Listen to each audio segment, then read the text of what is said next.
어떤 여자분이 택시를 타고 가다가 한참 만에 기사한테 물어보는 거예요. 기사 아저씨, 제가 아까 어디 간다고 했죠? 혹시 신혼의 집이었나요? 아니면 올케네 집이었나요? 그렇게 물어보는 거예요. 그저 택시 기사도 백미러를 이렇게 보다가 이렇게 대답을 하는 거예요. 손님, 언제부터 타셨어요? 그러는 거예요. 여러분, 우리가 아무리 정신이 없어도 이러면 안 됩니다. 어떤 분은 시장을 가려고 신발을 찾는데 아무리 찾아도 신발이 보이지가 않는 거예요. 1시간을 넘게 막 집안 구석구석 찾아다니는데 도저히 찾지를 못해가지고 목이 말라가지고 냉장고 문을 딱 열었더니만 글쎄 그 냉장고 안에 그토록 찾던 신발이 딱 있는 거예요. 아마 웃는 분들 혹시 또 그런 경험 있을지 몰라요. 자, 시장 다녀와가지고 아무 생각 없이 냉장고에다가 넣어둔 것입니다. 여러분, 아무리 바쁘고 정신이 없이 살아도 우리 이렇게 살면 안 되죠. 그런데 지난 한 해를 돌아보면 여러분 얼마나 정신없이 살아왔습니까? 연말말 되면 또 얼마나 바빠져요. 여기저기 모임, 막년회가 아주 잔뜩입니다. 그래서 막년회란 그 단어를 사전적인 것을 찾아보니까 한 해의 온갖 괴로움을 잊자고 모이는 모임라고 되어 있습니다. 근데 정말 여러분 잊어집니까? 술 마신다고 사람들과 모여서 막 떠들고 노래하고 춤춘다고 해가지고 그게 해결이 됩니까? 해마다 그렇게 잊고 털어버린다고 하지만 어찌 보면 변화도 없고 발전도 없어요. 그래서 똑같은 후회를 계속 반복을 합니다. 자, 그렇다면 오늘 우리 믿음의 성도들은 어떤 자세로 2025년의 이 끝자락, 이 마무리를 잘해야 될까? 우리 한번 첫 번째로 한번 읽어보겠습니다. 시작. 상 주시고 칭찬하시는. 자, 사도 바울은 인생의 마지막을 이렇게 고백을 합니다. 우리 아까 읽었지만 다시 한번 크게 읽도록 하겠습니다. 우리 아이들도 아이고 얼마나 이쁘게 예배드리는지 너무 감사해요. 우리 7절 8절 한번 읽어보겠습니다. 시작. 나는 선한 싸움을 싸우고 나의 달려갈 길을 마치고 믿음을 지켰으니 이제후로는 나를 위하여 의의 면류관이 예비되었으므로 주고 들어오신 재판장이 그날에 내게 주실 것이며 내게만 아니라 주의 나타나심을 사모하는 모든 자에게 도니라. 자, 이 말씀의 기원이 어디서 나왔냐면요, 옛날 올림픽에서 레슬링 선수가 링 위에서 열심히 싸워가지고 승리하면은 월계수 면류관을 씌워줬습니다. 또 육상 선수가 운동장에서 열심히 달려가지고 1등하면 또 역시 월계수 면류관을 씌워줍니다. 자, 이처럼 선수가 우승을 한 후에 쉬면서 면류관 시상식을 기다리는 그 순간을 한번 생각해 보세요. 얼마나 행복하겠습니까? 얼마나 감동이 되겠습니까? 얼마나 감격이 되겠습니까? 그냥 가슴이 막 벅차올 것 같아요. 자, 그런데 여러분, 오늘 사도 바울이 이 말씀을 이야기할 때는 바로 그 순간이라는 거예요. 그런 순간의 마음으로 지금 편지를 쓰고 있습니다. 근데 여러분, 정말 웃긴 게 뭔지 아십니까? 바울은 이제 죽을 날이 얼마 남지 않았습니다. 아니, 바로 내일이 순교의 날이 될 수가 있습니다.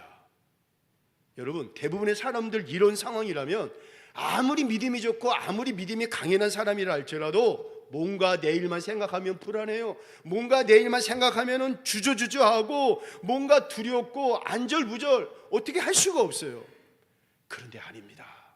바울은요, 지나간 시간을 돌아봤을 때 물론 후회도 많았습니다.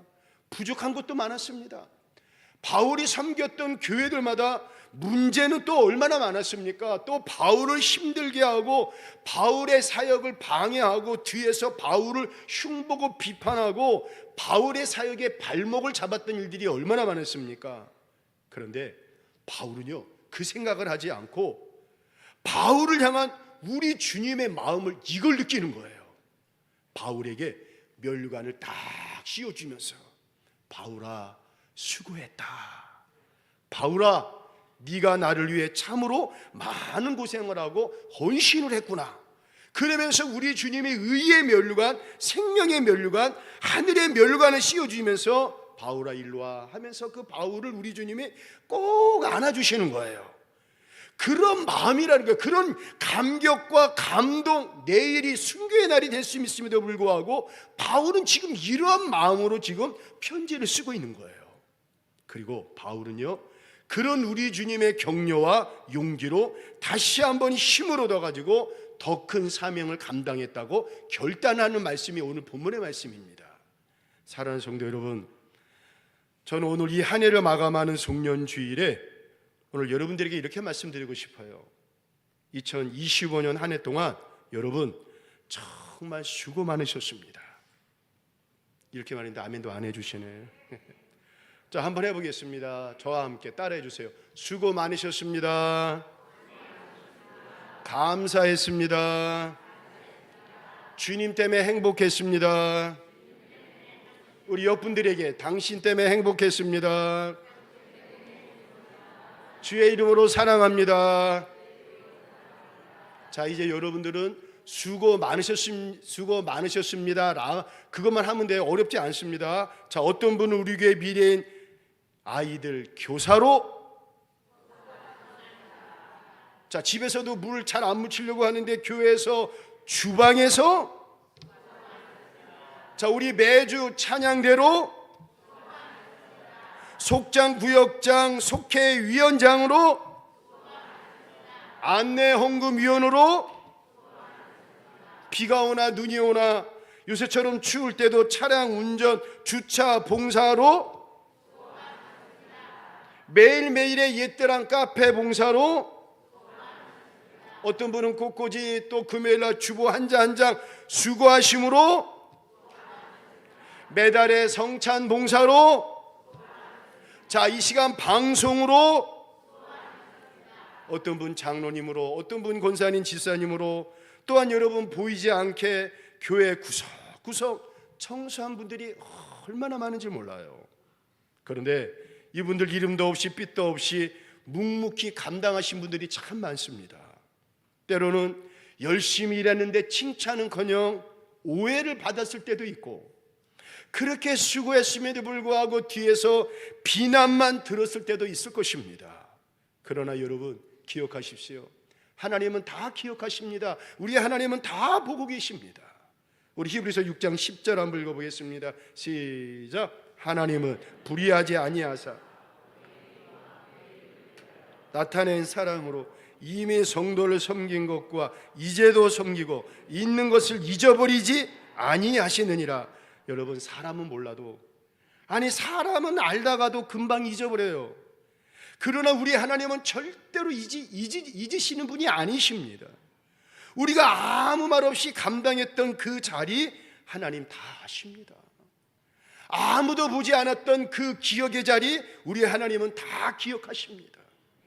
말 못하고 삼켰던 눈물까지도 하나님은요 하나도 놓지 않으십니다. 그래서 오늘 우리는요 스스로 변명하지 않아도 됩니다. 억울함을 계속해서 붙들고 있을 필요가 없습니다. 주님은 다 알고 계십니다. 주님은 다 기억하고 계십니다. 사랑하는 성도 여러분, 한 해 동안 정말 수고 많으셨습니다. 주님을 섬긴 그 시간, 주님을 위해 흘린 그 눈물 결코 헛되지 않습니다. 오늘 이 말씀 붙들고 우리가 이렇게 고백했으면 좋겠어요. 주님, 그래도 주님 섬긴 것을 후회하지 않겠습니다. 여러분, 주님 앞에 이 고백 하나면 우리는 충분한 거예요. 자, 두 번째로 한번 읽어보겠습니다. 시작. 우리에게. 여러분, 바울은 어찌 보면 영적 슈퍼맨 같은 사람이에요. 그 짧은 생애 동안 바울은 정말 주님을 위해 많은 일을 했습니다. 수많은 사람들을 만나 복음을 전했습니다. 한 번도 아니고 1차, 2차, 3차 전도 선교 여행을 통해 가지고 아시아와 유럽을 다니면서 얼마나 많은 복음을 전했는지 몰라요. 또 가는 곳마다 복음을 전한 것뿐만 아니라 교회를 또 얼마나 많이 세웠습니까? 교회를 많이 세움을 통해 가지고 그 안에 수많은 제자들을 믿음의 일꾼으로 너무나 많이 세웠습니다. 그 바쁜 와중에도 바울은 잠을 자지 못하고 교회마다 편지를 보내가지고 권면하며 격려했는데 그 편지들이 바로 오늘날 신약 성경으로 남아 복음의 진리를 비추고 있습니다. 그래서 바울이 펜을 들어 글을 쓰면 그 글이 성경이 되는 거예요. 그러나 그 길은 결코 평탄하지 않았습니다. 사탄의 공격이 끊임없이 있었습니다. 사람들의 오해와 비난이 왜 이렇게 많은지요. 또 얼마나 많이 맞았는지 이놈 죽었네 하고 성 밖에다가 내 던질 만큼 죽을 만큼 이 바울이 매를 맞았습니다. 추위와 굶주림을 견뎌야 했습니다. 수없는 죽음의 고비를 얼마나 많이 넘기는 줄 몰라요. 저는요 같은 이게 주의 종이고 저도 이제 이렇게 계속 가고 있지만 내가 만약에 바울이라면 이런 삶의 자리에 신앙의 자리에 처해 있다면 내가 어떻게 감당할 수 있었을까? 저는 쉽지 않았을 것 같아요. 그런데 인간 바울은 어떻게 이 모든 것을 감당할 수 있었을까요? 자, 바울은 분명히 고백합니다. 디모데후서 4장 17절 한번 읽어보겠습니다. 18절 시작. 주께서 내 곁에 서서 나에게 힘을 주심은 나로 말미암아 선포된 말씀이 온전히 전파되어 모든 이방인이 듣게 하려 하심이니 내가 사자의 입에서 건짐을 받았느니라. 주께서 나를 모든 악한 일에서 건져내시고 또 그의 천국에 들어가도록 구원하시리니 그에게 영광이 세세 무궁토록 있을지어다. 아멘. 특별히 여러분 이 말씀에 저는 참 은혜가 되는 것 같아요. 주께서 내 곁에 서서, 저기 계신 것이 아니라, 저 하늘에 계신 것이 아니라, 저 뒤에 계신 것이 아니라, 이곳에 계신 것이 아니라 바로 내 곁에 서서. 헬라어 언어를 보면요 이런 뜻이 있습니다. 여러분 우리가 이렇게 연애하다가 좋아하는 사람 만나면은 뭐 잡고 싶어요? 대답을 안 해요. 손 잡고 싶잖아요. 손 잡으면서 여러분 자꾸 곁에 여러분 이렇게 데리고 싶잖아요. 그래서 사람이 없을 때 손 딱 잡고 여러분 이렇게 쭉 걸어가잖아요. 이렇게 바로 내 곁에 서서. 여러분 내 곁에 선다는 뜻이 뭐냐면요, 우리 주님이 바로 내 옆에, 저기에 저 멀리 계신 것이 아니라 바로 내 옆에 서가지고 내 손을 꼭 잡고 계신다는 그런 뜻이 있습니다. 주님께서 내가 외로울 때 내 곁에 서서 내 손을 잡아주시고, 내가 힘들 때, 내가 눈물을 날 때 주님이 내 곁에 꼭 붙으셔가지고 내 손을 잡아주시고 나에게 힘을 주셨습니다. 주님께서 나를 모든 악한 일에서 건져내 주셨습니다. 바로 이런 뜻이 있는 거예요. 바울의 진심 어린 고백이 여러분 이런 고백입니다. 여러분 내가 강해서 버틴 게 아닙니다. 여러분 내가 인내가 남달라서 이긴 게 아닙니다. 오직 이 고백입니다. 주님이 내 곁에 계셨습니다. 내가 힘들 때마다, 외로울 때마다, 눈물 날 때마다 내 옆에 서서 내 손을 꼭 잡아주시고 내 곁에 계신 주님께서 내게 힘을 주셨습니다. 그리고 주님이 내가 힘들 때마다, 괴로울 때마다 나를 건져 주셨습니다. 이것이 바울의 유일한 신앙입니다. 자기 업적 자랑하지 않습니다. 자신이 무엇을 했는지도 내세우지 않습니다. 그저 나와 함께 하신 주님의 은혜를 감사하면서 찬양을 합니다. 그래서 바울은 죽을 때까지, 그리고 죽은 이후에도 이렇게 존귀하게 쓰임받는 인생이 되는 것입니다. 사랑하는 성도 여러분, 한 해 동안 정말 수고 많으셨습니다. 고생도 많으셨습니다. 그리고 정말 참 잘하셨습니다. 그런데 여러분 우리 잊지 맙시다. 우리가 여기까지 올 수 있었던 것, 우리의 열심 때문이 아니라 바로 주님의 은혜 때문입니다. 우리가 대단해서 그렇지 않습니다. 우리가 뛰어나서 그렇지 않습니다. 우리가 지혜가 많아서 여러분 그렇지 않습니다.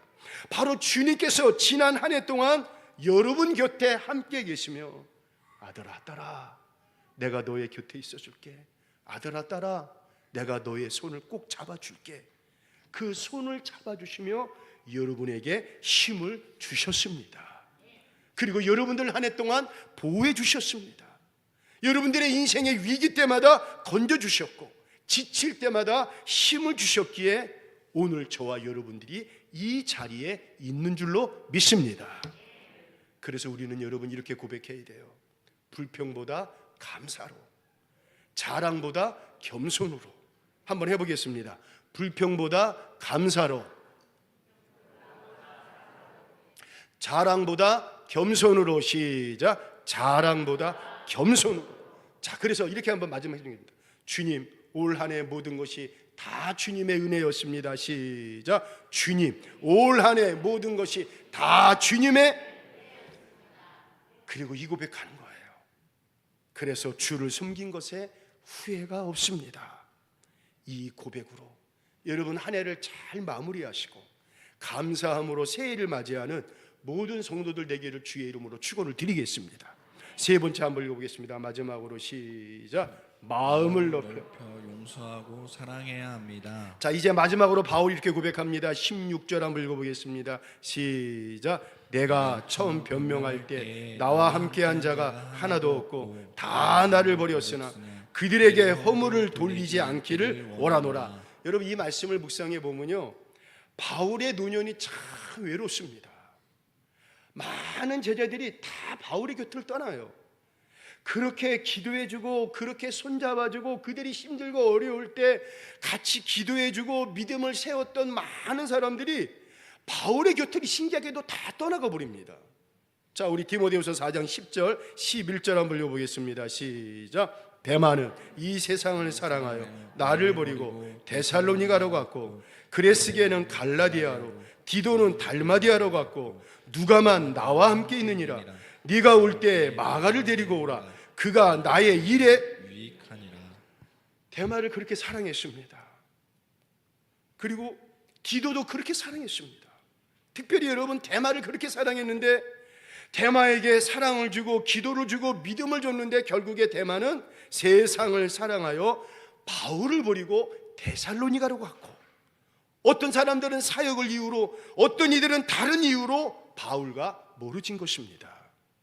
특별히 여러분 14절 말씀을 보면은 바울의 마음을 참 아프게 한 사람이 있습니다. 알렉산더라는 사람인데, 이 사람은 성경에 보니까 바울을 배반할 뿐만 아니라 바울의 사역을 시간 날 때마다 회방하고 해를 입히고, 무엇보다도 바울의 마음을 너무나 괴롭게 한 사람입니다. 바울의 마음을 너무나 아프게 한 사람입니다. 그래서 이 사람 때문에 너무나 힘이 들어가지고 그 바울에 대해서 기록한 그 유명한 책, 아주 이 두꺼운 책이 있는데 그 내용에 보면 여러분 이런 내용이 있습니다. 이 알렉산더 때문에 바울이 너무나 힘들어가지고 바울이 나중에 정신적으로, 요새 말로 공황장애가 올 정도로 바울을 너무나 힘들게 했다는 거예요. 여러분 생각해 보세요. 사람으로서 얼마나 마음이 아팠겠습니까? 배신감도 가장 견디기 힘든 상황입니다. 그런데 이 알렉산더는 시간 날 때마다 사람들 앞에서 바울을 세워놓고 바울을 막 소리 지르고 윽박 지르고 사람들 앞에서 막 공개 망신을 줄 때 그 바울의 자존심, 자아감 상실하고 한 사람으로 얼마나 초라하게 만들었겠습니까? 그런데 바울이 이런 상황이에요. 여러분, 이럴 때 드는 마음이 뭐겠습니까? 언제부턴가 원망의 마음이 생기고 미움의 마음이 막 올라올 수 있습니다. 어찌 보면 이게 자연스러운 우리 인간의 마음이 아닙니까? 그런데 바울은 이렇게 반응합니다. 원망하지 않습니다. 누구를 탓하지도 않습니다. 오히려 이렇게 기도합니다. 우리 아까 읽었지만 다시 한번 읽어보겠습니다. 디모데후서 4장 16절 시작. 내가 처음 변명할 때 나와 함께한 자가 하나도 없고 다 나를 버렸으나 그들에게 허물을 돌리지 않기를 원하노라. 주님, 다 나를 버리고 많은 사람이 내 마음은 아프게 한다 할지라도 그들에게 허물을 돌리지 않게 하여 주옵소서. 이게 바울의 마지막의 마음입니다. 2차 세계대전 당시 나치 수용소에서 가족을 다 잃고 극심한 고문을 당하면서 겨우 살았던 그 코리 텐붐이라는 여자가 있습니다. 전쟁이 끝난 이후에 이 여인은 용서의 복음을 전하는 전도자가 되었어요. 어느 날 독일 집회 후에 밖에 서서 이제 인사를 합니다. 그런데 한 사람 인사하는데 이 여인 앞에 뭔가 좀 이렇게 소름이 탁 끼치는 거예요. 노신사가 갑자기 손을 딱 내미는 거예요. 가만히 보니까 그 나치 수용소에서 자기 가족을 죽음으로 몰아놓은 전범이었습니다. 그 순간 이 여인의 마음속에 이런 외침이 터져 나오는 거예요. 주님, 내가 세상 사람은 다 용서한다 할지라도 저 사람만큼은 절대로 용서하지 못하겠습니다. 와, 이 여인이 그 잠시의 순간에도 외치는 거예요. 자, 그런데 주님께서 성령님을 통해 이렇게 말씀하십니다. 나는 그 사람까지도 구원하기 위해 십자가를 졌단다. 이 얘기를 하는 거예요. 이 여인은 결국에 성령님의 음성에 순종을 하고 떨리는 손으로 그 남자의 손을 잡고 서로 울고 서로 회개하며 서로 용서를 했다는 거예요. 여러분, 용서는 내가 인격이 좋아서 하는 게 아닙니다. 용서는요, 내가 성품이 좋아서 하는 게 아닙니다. 용서는요, 내가 마음이 넓어서 가능한 것이 아니라 주님이 먼저 저와 여러분들을 용서하셨기 때문에 순종하는 것입니다. 사랑하는 성도 여러분, 올 한 해 돌아보면 누군가에게 상처받은 기억 하나쯤 있을 거예요. 교회 안에서 사역 가운데서 여러분의 삶과 인생 속에서 오해받고 억울했던 순간 반드시 있었을 것입니다. 아직 마음에 남아있는 섭섭함도 있을 것 같아요. 이제 여러분 다 십자가 앞에 내려놓읍시다. 기억 속에서 지우기 어렵다면 기도로 올려드립시다. 주님의 사랑으로 한번 우리 더 품어봅시다. 바울의 이 고백이 오늘 우리의 고백이 되길 원합니다. 주님, 나를 버린 사람보다도 나를 붙드신 주님을 더 바라보게 하여 주시옵소서. 사랑하는 성도 여러분, 한 해의 마무리가 참 중요합니다.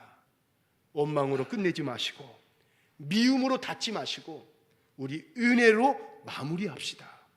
그리고 이렇게 고백합시다. 주를 섬기는 일에 후회가 없습니다. 사람에게 상처받았어도 때로는 외로웠어도 그럼에도 주님을 섬길 이 길을 후회 없는 길이었습니다. 얼마 전 교회에서 어느 분과 잠시 대화를 나누다가 그분이 저한테 이런 말씀하시는 거예요. 제가 그분을 통해 참 은혜를 받았습니다. 목사님, 지나간 한 해 교회 사역, 주님의 일 힘들지 않았다는 말 못하겠습니다. 물론 속상한 일도 있었어요. 때로는 너무나 힘들어서 그만두고 싶을 때도 있었어요. 때로는 알아주는 사람이 없어가지고 나 혼자 외로울 때도 있었습니다. 그런데 그분의 대화의 끝에 그분은 제게 이런 말씀하시는 거예요. 목사님, 그래도 한 해 동안 주를 섬긴 거 후회하지 않습니다. 그 말씀하시는 거예요. 내가 그분의 고백에 얼마나 많이 뒤돌아서면서 눈물을 흘렸는지 몰라요. 사랑하는 성도 여러분, 그래서 오늘 저와 여러분들의 고백, 오늘 이 고백이 되었으면 좋겠어요. 다시 한번 해보겠습니다. 한 해 동안 수고했습니다. 시작. 한 해 동안 수고했습니다. 또 한 해 동안 감사했습니다. 시작. 한 해 동안 감사했습니다. 그리고 이 마지막 고백, 나는 주를 섬기는 것에 후회가 없습니다. 이 고백으로 올 한 해 아름답게 마무리하시고 다음 주 정말 힘차게 당당하게 기대가 되는 신년주의를 맞이하는 우리 세계의 모든 성도들 되시기를 이 시간 주의 이름으로 축원을 드리겠습니다.